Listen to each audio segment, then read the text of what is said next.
Welcome back to the channel, it's Deja and this is Game Traverser. If you're like me, when Final Fantasy VII Remake was announced back in 2015, that was a long time ago, you were overwhelmed with excitement. Shortly after finding out that it was part one of an unknown number of episodes, that joy was dampened. While the first title in the series was a pleasure to play through, the best parts of the game come after leaving Midgar, which is where the story left off. Even though the story took some strange twists and turns, the hype for seeing Part 2 is higher than ever. Upon release of this next chapter, we'll have a better idea of how many episodes are remaining in our journey to the Northern Crater. Final Fantasy has been in the forefront of gaming news recently with the release of Endwalker in Q1, Strangers of Paradise in Q2, Final Fantasy XVI release date at State of Play, and an ongoing 35th anniversary of the franchise. Final Fantasy VII hits its 25th anniversary, and we are aching for the announcement of the next remake title. This week, Twitter has been abuzz with the anticipation after we are all disappointed that Final Fantasy VII Remake Part 2 didn't make an appearance at PlayStation State of Play alongside its mainline title sibling, Final Fantasy XVI, on June 2nd. After we were all rewarded with news on 16, our insatiable thirst turned back towards Cloud and his crew. The next update to the Final Fantasy VII Remake Twitter was actually for Final Fantasy VII The First Soldier. This included an update for Season 3 with a series of updates and improvements.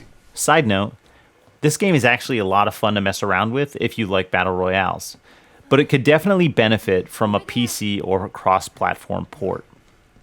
At any rate, I believe that this update was simply to get you paying attention to their feed again, as they hadn't posted anything since May 3rd for Tifa's birthday, aside from a couple retweets.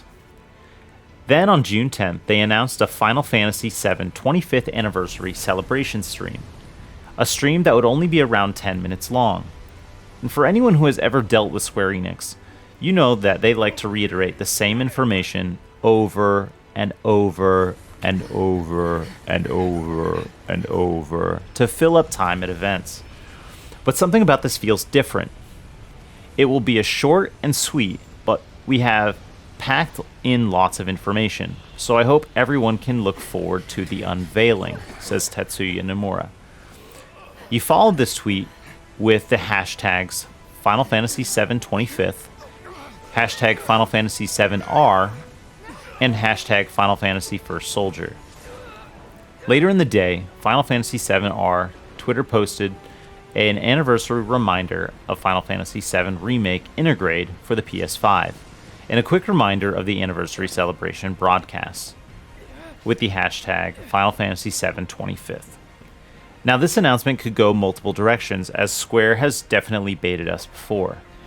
The Final Fantasy VII compilation is massive, and we have yet to see Final Fantasy VII Ever Crisis, which is slated to include titles like Before Crisis, Crisis Core, and the Vincent Valentine title Dirge Cerberus.